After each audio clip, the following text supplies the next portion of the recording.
Hello, Mr. John. Hey, thanks for having me. Cool background. I Oh, recognize that face. Anyway, thank you for having me.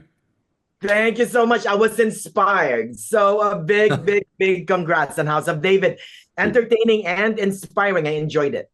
Thank you. I'm glad. We've been working so hard on it, and I like George Lucas said, films are never complete; they're only abandoned. So you're working on every little piece right up until you give it to the audience, and so it's so great to finally, let the audience experience it through the release of the trailer and through people like yourself seeing it. It's so cool. We've been working on this for a long time, and I look forward to actually watching all the episodes back to back. I've not done that. Like Wow.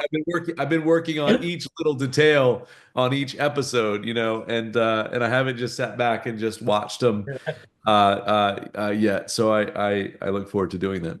I beat you. I saw it all the way to episode 8, Mr. John. Yeah, I hope you enjoyed it because I haven't done that.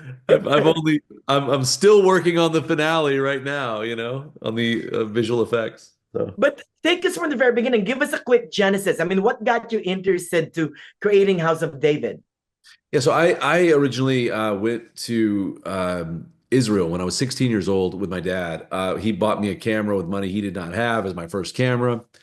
And when you grow up in America, you don't realize how new everything is. Like, they say in America, 100 years is a long time, and in Europe, 100 miles is a long way. And so you go to a place like Israel, and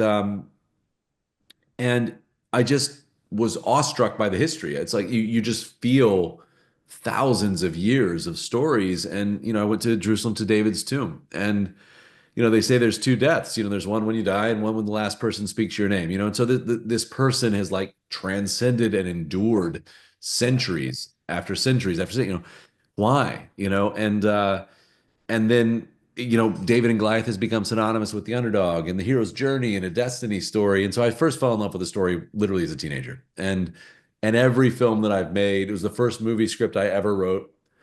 I don't know how good it was. It was very, very long time ago, but it was for the life of David. And every film that I've made, I've been dreaming of telling this story. So it really is a dream come true. And then to do it as a series, as opposed to a movie, to be able to tell just the young life of David over an 8-hour time frame is a dream because you can really explore the characters and imagine what the life of this character would have been like. And so this has been sort of a dream come true of a project, and I can't believe I've had any involvement in it, let alone creating it, and I can't wait for the audience to experience it. Oh, you know what, Mr. John, what I love best about your series is that, it's grounded in reality. Even the fight between David and Goliath is very grounded in reality. But it also has like a little eye towards some mysticism or some Yeah. magical element to it as well, right? Yeah, it really is in that kind of Lord of the Rings, the story, the actual story in the Bible. I mean, there are giants, there are prophet seers, almost like a Gandalf character in Samuel.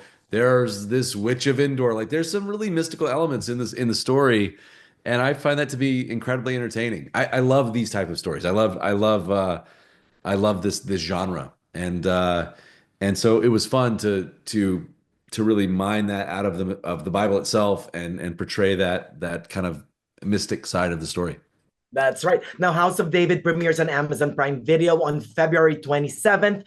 Um, What do you hope for viewers to experience after watching the series?